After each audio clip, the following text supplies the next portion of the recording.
Bom, meu nome é Rosana Cláudia Delfina Anunciação Franco, tenho 46 anos, nasci aqui em Campo Grande, na Vila Rosa. Minha mãe Maridalva Delfina Anunciação e meu pai José Reginaldo de Anunciação. Meu pai nasceu em Coxim, veio aqui para Campo Grande, meados de 1945, e minha mãe nasceu aqui em Campo Grande mesmo, pelo que eu sei. E filha de Eva Delfina, também vem de uma família carente, né, com bastante dificuldades, mas que tem uma perseverança assim, na vida. A minha família ela vem de uma tradição familiar lá de 1922, né? Quando eu me entendi por gente, digamos assim, até onde eu consigo lembrar, meu pai sempre levava a gente para poder participar dessa festa de São João e foi incutindo na gente essa grande devoção a São João Batista, São Pedro, São Paulo, Santo Antônio e nos apresentou a nossa raiz, que é a Umbanda. Então esses ensinamentos que nós tivemos no seio familiar foi tudo dentro da doutrina da Umbanda, né? Que é a paz, o amor, a caridade, o respeito ao outro, essas coisas boas que nos fazem ser melhores como cidadão. Dentro da história que ele conta da nossa família, né? da nossa bisavó, de toda a reunião que eles sempre faziam, porque moravam todos juntos em Coxim. Então já tinha uma essência de quilombo. Mesmo a gente não entendendo como era esse contexto, eles já vinham de uma essência de quilombo que a gente foi ver através do estudo antropológico depois, né, que foi feito pelo Alexandre, Carlos Alexandre lá de Brasília e tal. E que nos fez entender todo esse processo, de onde eles vieram, de onde saíram, aonde se alojaram e daí veio para Campo Grande. Então essa vontade de se unir e de estar junto, né, e de sempre ter essa devoção, e principalmente essa religião que é a Umbanda, que é uma religião que foi criada aqui, né, no Brasil. É uma mistura, né, tem todo um sincretismo com o candomblé e com um rito católico que a gente diz que é vinculado à igreja, até por conta do impedimento que os negros tinham de exercer a sua religião, o seu ritual. Então foi se fazendo uma coisa parecer com a outra e transformando, né? E aí criou-se a Umbanda, mas ela é bem brasileira, com significativos de que vem dos nossos ancestrais. Isso para mim é uma grande essência de pertencimento. Minha infância ela foi regada de bastante cuidado, bastante atenção, que é o que nós aprendemos em casa, o que eu aprendi em casa com a minha mãe, com o pai, com os meus irmãos. É o que a gente leva hoje para a vida, né? O respeito, o carinho, o pensar no outro, cuidar do outro. Sempre foi regada de muitos ensinamentos, né? E eu sempre olho para trás, né, para a minha infância como fundamental, para que eu pudesse estar ou ser hoje a pessoa que eu sou. Por quê? Nós somos de uma família negra, sempre tivemos essa consciência, né, esse entendimento de ser. Tanto é que meu pai ele sempre deixou muito claro para a gente isso em relação à nossa cor, né, que nós éramos lindos, sempre teve na família valorização e o sentimento de que nós somos perfeitos da forma que nós somos. De aceitar o que nós temos a cor da pele, de aceitar os nossos traços, de aceitar a nossa família e principalmente de nos valorizar. E na escola para mim era diferente. Quando eu saía de casa já sentia o preconceito na pele. Na escola a manifestação de racismo era muito forte. Hoje, depois dos meus 12, 15 anos, eu comecei a entender mais que o que eu passei na infância é racismo. Porque a gente ainda não tinha essa palavra racismo incutida, porque meu pai evitava falar muito disso.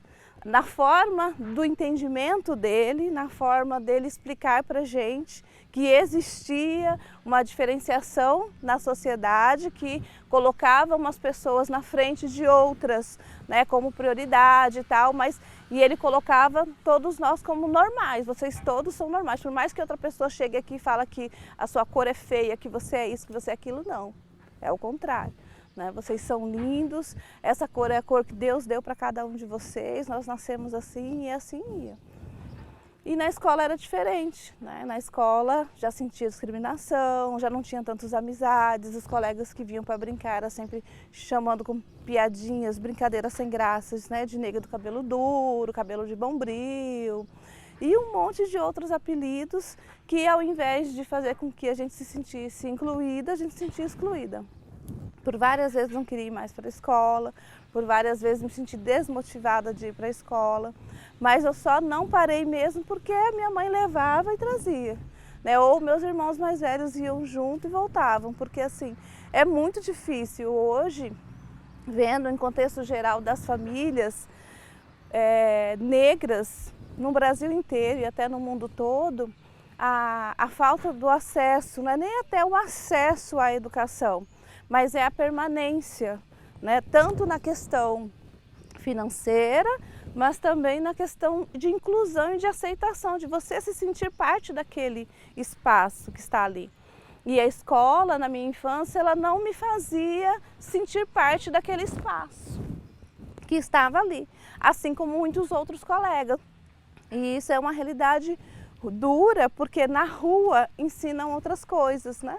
E hoje a gente vê aí muitos jovens negros envolvidos com drogas, né, na marginalidade, mas justamente porque a escola nunca foi um espaço que realmente incluísse a pessoa negra dentro daquele contexto e muito menos era um espaço realmente de educação, porque as professoras e toda a direção via que os outros colegas estavam sim tendo manifestação de racismo, de discriminação e nunca tocavam no assunto.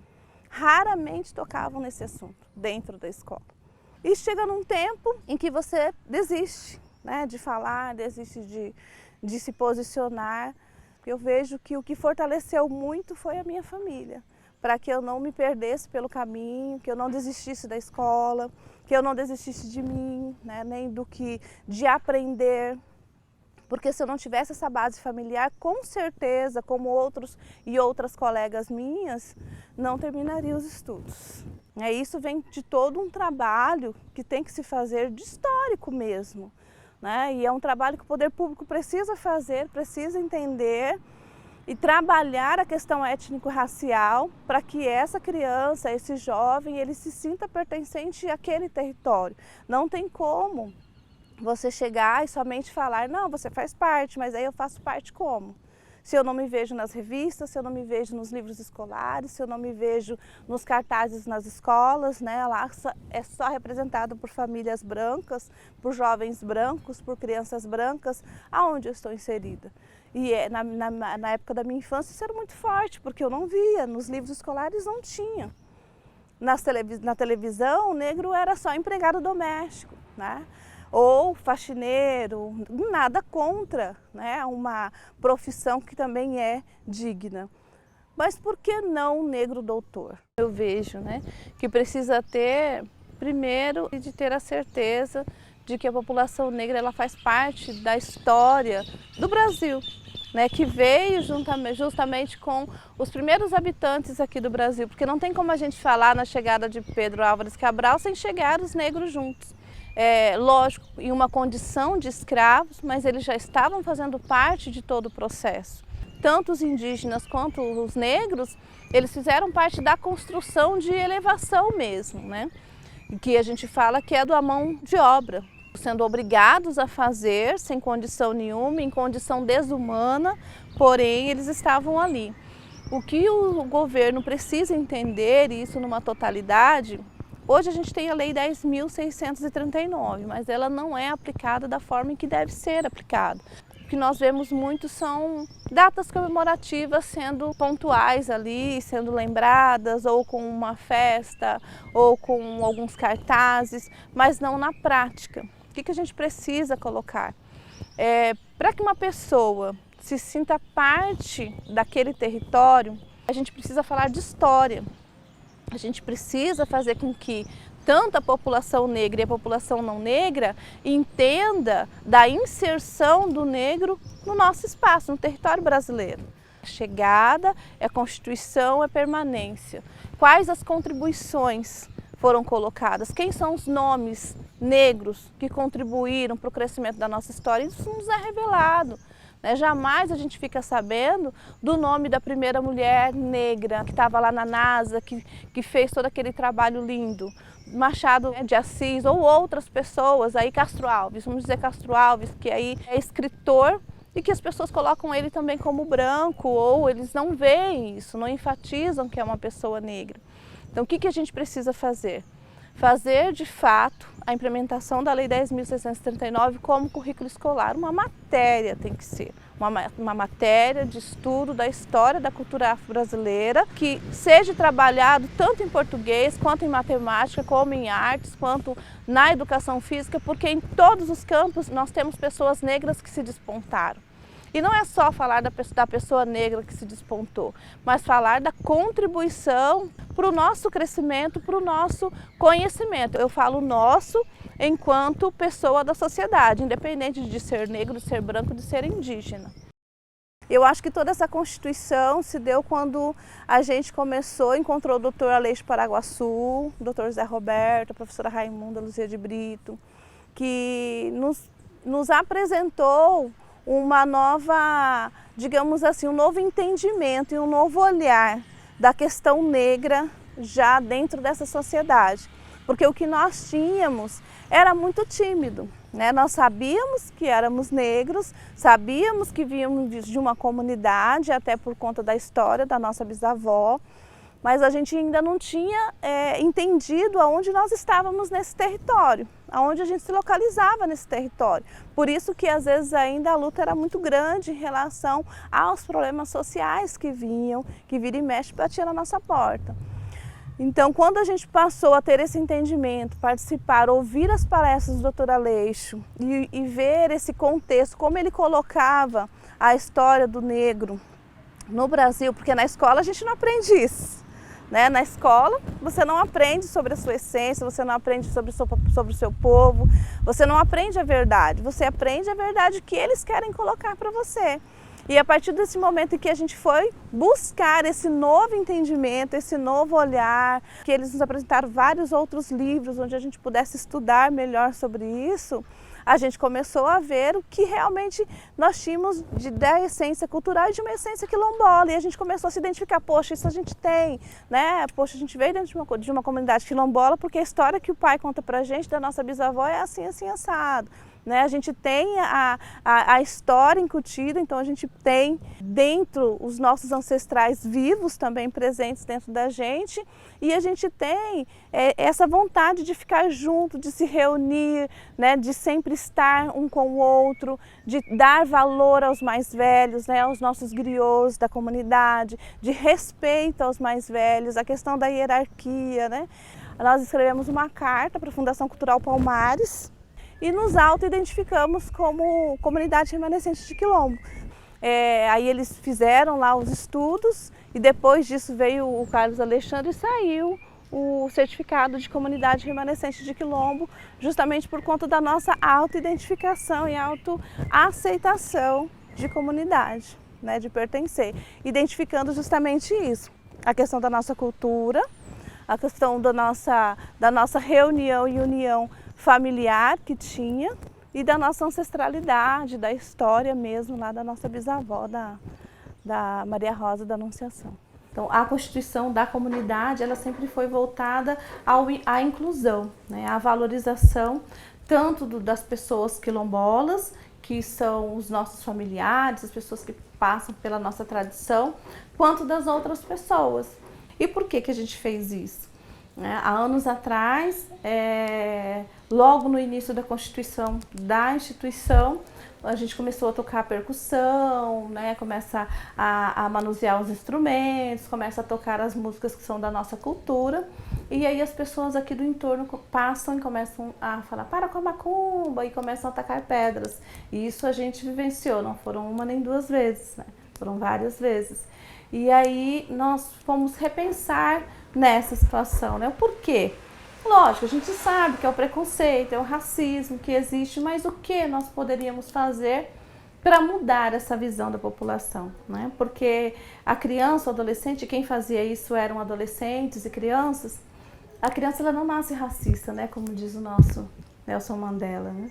Ela não nasce racista, ela se torna com o meio, a partir do meio em que ela vive. Então, né, o primeiro passo é a nossa autovalorização, porque não existe nós queremos que o outro nos valorize sem que nós nos valorizássemos de fato, né? Então, nós já estávamos a caminho dessa valorização e desse respeito cultural. E nós começamos a fortalecer isso, né? A mostrar, a marcar território, porque aí aqui se tornou sim a sede da organização, e nesse marco de território a gente buscou fazer com que a comunidade no entorno nos atendesse e nos recebesse como tal. No início foi bem difícil, como eu disse, começamos com atividade socioeducativa, atendendo as crianças.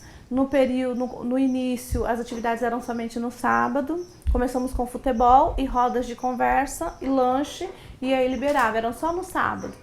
E com o passar do tempo, as ações elas foram sendo reconhecidas, aí nós começamos a buscar parcerias dos comerciantes locais. Então era uma padaria, era um mercado que doava bolacha, doava suco, doava leite, doava chá.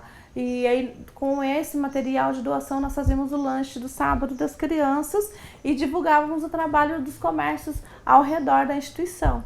À medida que eles foram vendo que as crianças estavam vindo aqui e estavam saindo diferentes, começaram a repensar. É um quilombo, é uma comunidade quilombola, é uma comunidade negra, mas que não é de macumba, né? Até uma criança, quando entrou, falou, mas aqui não é macumba, mas o que é macumba para você? E aí nós fomos conversar, o que é macumba para ela, né? Mas meus pais falaram isso, minha mãe falou isso, minha avó falou isso. E aí até a gente desconstruir toda aquela situação imposta, um trabalho devagar, com o tempo, que é só através da ação, porque um fato que nós aprendemos com o nosso pai era que o exemplo, ele fala muito mais do que muitas palavras. Então nós buscamos fortalecer assim, mas mostrar na prática. Chamar os pais, então para a criança poder participar, os pais tinham que vir na reunião, tinham que fazer uma inscrição, tinha um termo de comprometimento da presença da criança. E a gente começou a fazer um trabalho diferenciado na região e acolhendo bem a criança e a família. E foi assim que nós começamos a nos fortalecer e a marcar território, passando através de exemplos, e aí eu digo muito do protagonismo negro, né? Mas nós nunca limitávamos assim, nós só temos que atender negros, jamais, porque o projeto sempre foi aberto para atender negros e brancos, principalmente a população não negra, né? Porque parte de uma parte de protagonismo, onde o negro ensina para, ou pelo menos procura através da sua ação, do seu exemplo, passar para uma sociedade não negra os valores pertencentes dentro de um quilombo. E aí fazer toda essa junção, né? Educacional, sociocultural e tudo mais. O sonho de Rosana é tão simples.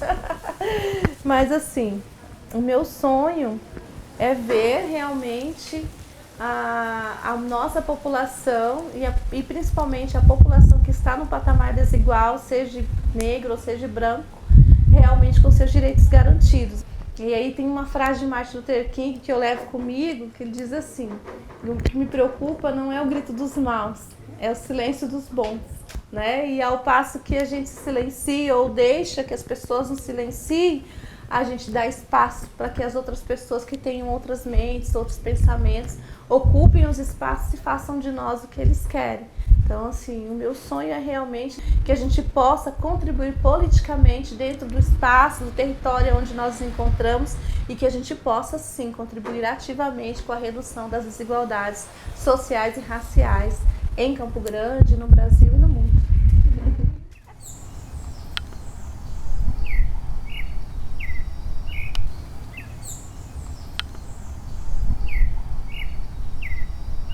Aqui também tem uma ligação espiritual, esse canto.